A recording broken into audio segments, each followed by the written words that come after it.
ராமேஸ்வரத்தை சேர்ந்த ஒரு மீனவர் புயலில் சிக்கிய போது ஒரு பச்சை நிற பாறை அவரின் உயிரை காப்பாற்றியது.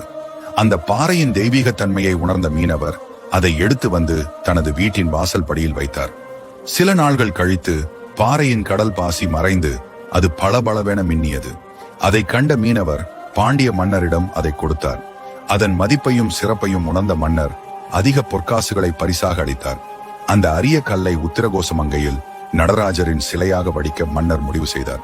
அதற்கான சிற்பியை தேடிய போது யாரும் கிடைக்கவில்லை.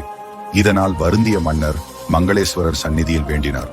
அப்போது சண்முக வடிவேலர் என்ற சிற்பி முன் வந்து பரதநாட்டிய கலை நுட்பங்களுடன் மனித நரம்புகள் போல தத்ரூபமாக ஆடும் கோலத்தில் அந்த மரகத நடராஜர் சிலையை உருவாக்கினார். இன்றும் அந்த சிலை கம்பீரமாக நிற்கிறது. மரகத நடராஜரின் இந்த ஐதீக கதை பற்றி உங்கள் கருத்து என்ன? Download ShareChat.